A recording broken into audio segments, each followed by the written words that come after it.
Hello and welcome back to the Red Path. Today we're going to look at what the top 5 units are for the World Eaters in the post-FAQ world.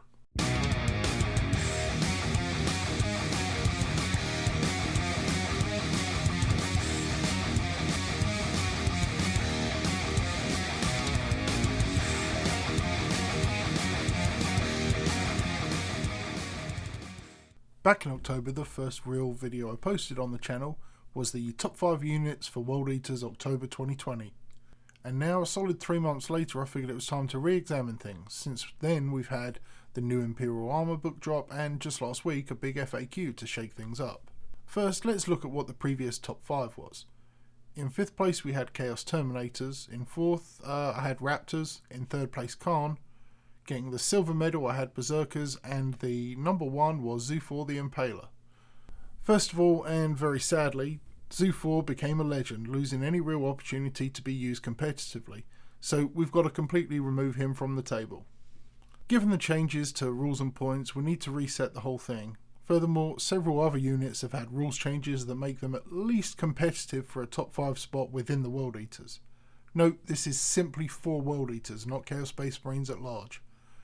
Any unit that places is done so assuming it will be appropriately buffed and played optimally.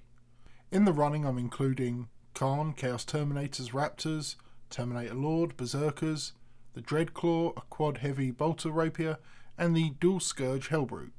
The reason for these choices is that they either are still solid from beforehand or they've had some kind of change either between Imperial Armor or the FAQ that bumps them up a little bit to make them worthy. In the number 5 slot I'm putting 2 units, the Chaos Terminator Lord and the Hellbrute. The Lord is a good solid choice, but I'm sitting him in joint 5th place because the Red Butcher's stratagem has just become more efficient on the Terminator squad. But if you don't want to run a squad, the Lord is a solid choice. There's various builds you can go for and plenty of weapons options, which all took a slight points decrease in the FAQ. The Hellbrute is slowly creeping up from the meh section of the codex up to what is now possibly useful. I don't think it's top tier for us just yet, and we're going to have to wait and see what Legion trait and stratagems we receive, but we can be fairly certain the Brood will receive the -1 to damage trait, which will help make them a definite consideration. Currently at 110 points for the dual scourge, you get a lot of multi-purpose attacks in a marine meta, so it's a solid choice. Now, looking at 4th place, I'm going to once again drop 2 units, the first of which is the Dreadclaw. When Imperial Armor first dropped, I considered the Dreadclaw as having been nerfed, once the dust settled regarding its deployment ability anyway. But I've been mulling it over and it does have some interest in play. I won't go into it here as I'm working on a list analysis video which will cover some shenanigans that can be played with it. But for now, it's a solid unit that has a role in an army that needs transportation. Khan is still a solid choice, but he sorely needs an update. He's far too glassy and his damage is too swingy with D3 for him to be a reliable force against loyalist marines. However, he currently still retains his reroll buff, which pays dividends when paired with shooter units like Predators or Forge Fiends, and honestly, how can you run Eaters without them?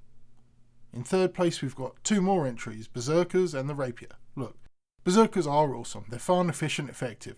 They've got some legit stratagems and should be a staple in your lists, but they also suffer from 8th edition early codex syndrome.